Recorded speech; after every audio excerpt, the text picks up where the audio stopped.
We are back. It's the Joe Holka Show presented by Line Movement. Guys, I'm going to be completely honest with you here. Until the Bills-Steelers showdown slate last night, I was fully expecting to wake up today on full-fledged Derrick Henry tilt, right? So after like a pretty unsuccessful fade at high ownership in GPPs, I definitely went into the tilt space last night thinking that it wasn't going to be a very fun week 14 for me overall. So obviously the tilt space, that's for myself, Peter Overzet, and Mike Leone. We review our high stakes DraftKings teams every Sunday night at 6:30 p.m. Eastern time. But guys, sometimes you just got to get back on that horse, right? So literally the first thing that I did after that show was to start looking at the showdown slate, right? So Pittsburgh, obviously Buffalo, pretty nice game overall. I thought it was it was one of those slates that started out with a lot of punts, right? We were talking about it in the Discord that we wish we could have just rostered the punters for a while, right? Just because there wasn't really much happening overall. But we'll get into that, guys. I didn't go crazy with action or anything like that. A lot of you guys know I always kind of joke about playing those slates with my girlfriend. We build a showdown team, play like a head-to-head against each other, kind of a way for me to, I guess, force her to watch the games with me. She usually beats me, though, which is just, it's fun in general to have that competition. But guys, before we get there, we got a lot to talk about today. I thought it would be kind of cool to go back. There's a specific moment in my kind of like DFS career 3 years ago. Obviously, you guys have seen the thumbnail. It was a big night overall, but Stefon Diggs just happens to be like my DFS savior for whatever it is. So I thought it would be kind of cool to go back a little bit and kind of go through that story, because I do think it's a really good one overall. Back when I used to have this blog, I wrote something about the time that I hedged myself out of $100,000 score. So this is something that a lot of you guys will recognize from that playoff slate way back. It's definitely a longer story, but I'm going to try and give you guys the cliff notes here. Playoff DFS slate 3 years ago. So those slates, I mean, they're just incredibly plus EV, right? It's insane if you're willing to do late swap and that sort of thing. Almost like almost all of these games I'm going to anyway to watch my girlfriend on the sidelines, right? So division round slate on DraftKings, Vikings Saints. They were the game number 4 on a 4-game slate. So I don't remember all the details, but I definitely remember that the Vikings were game number 4, but I was also behind after game number 1 and game number 2. So I ended up late swapping from a kind of a chalky Le'Veon Bell to like a chalky game stack in the 3rd game. And I promise this is relevant, guys. So we'll get to it. So a chalky game stack. Basically, this Pittsburgh-Jacksonville game. I guess realized that Pittsburgh was involved in this first story as well. This is the year that Jacksonville had probably the best defense in the league, right? So anyways, I basically stacked up that game at super low ownership. I did have one wide receiver slot left for Stefon Diggs. So anyone that watches my content knows that I tend to kind of play the smaller field, higher stakes GPPs in general. So I prefer the field sizes of like 250 and below overall. So let's scroll down a little bit here before it gets kind of interesting. So obviously you don't need that crazy 1% score to beat 100,000 people that you do in some of these larger contests and something a little bit smaller than that. So this Pittsburgh-Jacksonville game literally ends 45-42. So I'm in a great spot going into game number 4. Obviously, I'm at the game at Viking Stadium. It was really cool. In a great spot to win. Like I basically in the 4th quarter or so, Diggs wasn't having a crazy game or anything like that. It was a really, really solid game, but I'm sitting there. And again, I'm behind one of the end zones. And then this happens. You guys remember this in the chat right now? A couple of years ago, one of the coolest moments, definitely the coolest sporting event I've ever been to. It just happened to be on a really good team and my only player left. So like the true like DFS live sweat, right? And again, I promise I'm going to bring this whole thing full circle. This is 2018, one of my biggest hits that I've ever had. Also was Stefon Diggs. So he literally runs right by my girlfriend on the sidelines into the end zone that I'm basically standing in, right? So this is something I put out on Twitter yesterday. A young Joe Holka 3 years ago. Let's make sure that this doesn't blow out everyone's eardrums here. This video. Right after the touchdown, after I've been yelling and screaming for what felt like minutes at a time, red in the face from yelling so much. runs in the end zone that we're in. And everyone around me thinks I'm cheering for the Vikings right now. I'm cheering for Stephon Diggs, and I'm cheering for my lineups, right? So, again, the title of this blog post, the time I hedged myself out at $100,000 score. So, again, that late swap that I mentioned, I didn't have the stones to do it in every contest that I was in, unfortunately. So I ended up pivoting to about half of my contests, that game stack with Diggs. So I straight hedged it. Not something I would recommend ever doing again. So this team actually, let's see. I think I have a screenshot of this team in here. Yeah, I do. Let's see if I can make this a little bigger for you guys.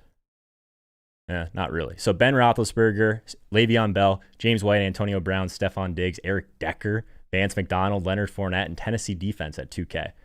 Basically, this team would have placed second in the larger field Wildcat. So I basically left $100K in profit on the table. So it's kind of a weird thing, right? So if we go back to, I guess, today or yesterday, Stephon Diggs and I have a bit of a love-hate relationship overall, because like this was a good score. It was like a 25K hit overall, like basically the nuts in smaller field. I still have this weird FOMO when people talk about this play, when people talk about Stephon Diggs, and I'm telling this story, guys, because last night Diggs kind of made things right for me, finally, right? 3 years later, in the captain spot, Diggs finally makes this one right. You know what I mean? So if we just look at the first screenshot I posted in a very, very, very long time. Like I said, my girlfriend and I are having fun playing these showdown slates more casually. I have a lot more action on the main slate overall. So we both had a lineup in the $180 buy-in tournament with 2.1K people in it. So it's a bigger field size than I really like to play it normally. But I also like to play relatively contrarian in this showdown type of game type anyway. So I still have a little bit of FOMO, let's be real, after what happened in 2018 with that Stephon Diggs team. So we're in that. We're in the $11, just basically lottery ticket tournament with 500K up top, 160K people, just because I have to do that. And then we played every contest at the $75 level and down, but only those tournaments that were 300 or less people. So we didn't play the single entry, so mostly 3 max, that sort of thing. It amounted to, I don't know, like 300 and something per team, something like that.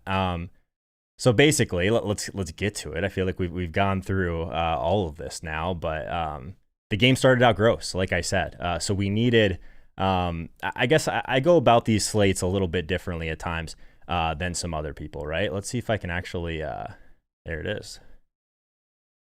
Both lineups. Let's do that. Let's go to the lineups, and we'll talk about it. So I attack Showdown a little bit differently than some people, right? So if we're just looking at some of these slates, the quarterbacks end up being extremely highly owned overall, right?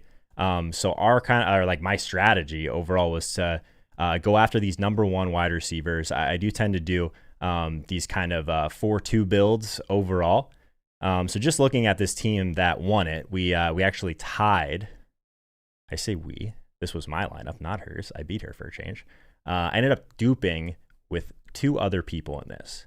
So 100K to first, duping with 2 other people. Do the math. It was a really good night overall. So basically, we ended up with 2 lineups. One with a wide receiver, one on Buffalo, a Buffalo stack. So Diggs, Allen, Beasley, and Davis. Bring it back with Juju and Washington. The other lineup, Deontay Johnson, Ben Roethlisberger, Juju, Washington, and then Diggs and Davis together as well. So we'll talk about each of these teams for a second. But the funny thing was, I get off the tilt space, right? I'm like, okay, I'm playing the showdown slate. I'm doing it. I'm like, Andrea, come in here for a second. She's like, I'm like, here's like kind of our options at quarterback. Here's some good value plays. She's like, who's this Washington guy? I was like, I don't know. He seems like he might offer like kind of like a decent amount of leverage, right? Like he kind of has taken a back seat overall since Claypool has kind of been a thing in Pittsburgh. But I don't know. Like in week 13, he kind of took off. So his price point seemed like it was a little bit too low. He's a deep threat, that kind of thing. So this lineup that we were building wasn't going to have Claypool in it anyway. So she's like, what about this Washington guy?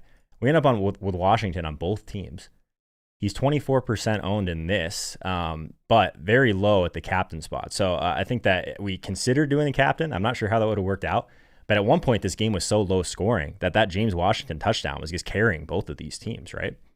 So there's that. I mentioned Stephon Diggs. So Stephon Diggs, just the clear alpha in this offense, 30% target share, 31% air yard share. I mean, the volume's going to be there, right? And you know that's what I'm chasing all the time. The quarterbacks, I mean, you can make an argument that Josh Allen was probably the best play on the slate. Overall, Ben Roethlisberger in this other lineup, like Big Ben, just the volume alone of this passing game is extremely, extremely high, right? So that was huge. Just to have, I didn't have a lineup that had both quarterbacks in it, which ended up being positive in this one overall. We considered some other value plays. We considered Tyler Bass.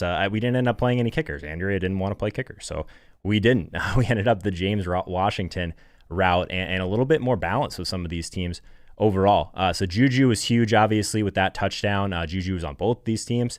But what was kind of key about this overall was we got Davis in here, Gabriel Davis. I thought that was he plays a totally different role than some of these other guys, right? So I liked Davis quite a bit. I considered him in the captain spot. Since Brown has been out, he's been just getting a ton of opportunity, right? So 26% air yard market share, 7 end zone targets. So for a guy at his price at 5K, I thought there was a good chance that he'd be able to get in the end zone, right? Definitely think that the Steelers not having Joe Hayden in this spot made him a really strong play at 5K overall. He was also on both the teams, so very tight core on these. So it was basically a 3v3. It was Deontay captain, Ben Roethlisberger, Diggs, or Diggs captain, Josh Allen, and Beasley. So Stephon Diggs just being the Joe Holka savior that he has been, 130 yards, hits the bonus, 10 catches, and a touchdown.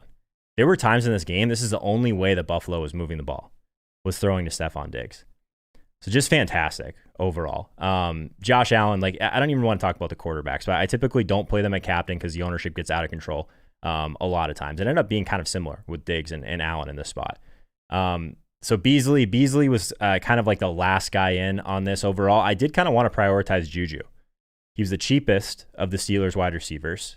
People just don't like to play Juju because he doesn't have like the ADOT of some of these other wide receivers, but he's used in the red zone. Like we saw, he's used at the goal line, gets in the end zone. So this was a really cool sweat because we were, I mean, anyone that's in the Patreon saw, we were kind of sweating this as a group most of the night. Basically, I thought it was going to be a good day. I didn't think we had a chance to really win, like I said, the lottery ticket tournament. And even if we would have, so this team was duped 2 other times in this contest. It was duped like 100 times in the lottery. So this wasn't like a super unique team, but it just goes to show you how important contest selection is overall. Like, yeah, this is a pretty top heavy tournament overall with 100K to first, drops to 40, 25. The crazy thing about this whole sweat overall is we were in first for almost the entire fourth quarter, or tied for first with Utica and Scotty P. So what was kind of crazy about this, guys, is at the very end, it almost went horribly wrong. Isn't that like poetic justice sometimes? Like everyone has this feeling, right? They feel like they're getting their hopes up, and I honestly wasn't. Like, because the way things can really shift on this, it was like I was fading Deontay Johnson, who just had the dropsies yesterday, which was crazy. I was fading Ebron, but at the end, there's an Osimo team that was not far behind. I'll show you guys. There was an Osimo team that was not far behind here that had Bass, and Buffalo is marching down the field to kick a field goal. He kicks that field goal. This 3-team train drops to third. So that's a big difference. Big difference in this ROI overall that we're seeing here. Second place behind it, Bills defense was another thing we were sweating. Even after that pick, I thought it might be over. They had that late interception that Ben threw. So basically, Bills and Ebron on this team was sweating hard. And then Osimo's team with the kicker, that was about 3 points back, less than 3 points back. So it's pretty crazy. In order to get to this moment, the screenshot life moment with this fantastic ROI, I had to run really good at the end. So got very fortunate overall that I was just cheering for first downs at that point because I wanted the game to be over. Big rushing play from Josh Allen. He slides. He's down. He doesn't even get a first down. He's a yard short. So we got third down. They convert. So they move on. They start burning timeouts on the other side. But I'm sitting here just like, if they don't get this first down, they're going to kick a field goal and it's over. Osmo's going to win. So really nice to run pretty hot at the end, guys. So Derrick Henry, the whole thing with all this, like fading Derrick Henry on the majority of my tournament teams when he was like 30+% owned in some of the spots at the higher stakes that I'm playing, just kind of blew up in my face. I didn't really make a lot of good late swap decisions on this past slate overall. Kind of missed on some ownership stuff in general. So I guess the tilt involved of that led me to playing this slate. And there's sometimes I don't play every single showdown slate, especially on a Sunday. Sunday's a long day. I'm live for like 5 hours. But for whatever reason, chose to play this one, guys. So it was a fun time overall. Wanted to keep this review relatively short. But if you liked kind of some of these review things, if you've ever had I want to hear about your guys' sweats in the comments. If you ever had a moment where you thought you were going to win everything, lose to like a field goal, or basically like it was that slate where we just had that running back run out of bounds at the 1 yard line, could have scored, Chubb, like stuff like that. It's nice to finally kind of run really hot on something like this. But guys, Stephon Diggs season, man. I'm going to have to get a Buffalo Bills Stephon Diggs jersey now after this one. So pretty cool to be able to live sweat that one 3 years ago. Feel like I left something on the table a little bit because of a poor late swap decision and just being kind of soft overall by not pivoting every team. And he makes it up to me here, guys. So I'm very fortunate, obviously. Let me say that right off the bat. It was really cool to kind of catch up with the Patreons. So everyone that was in the Discord kind of cheering this team on.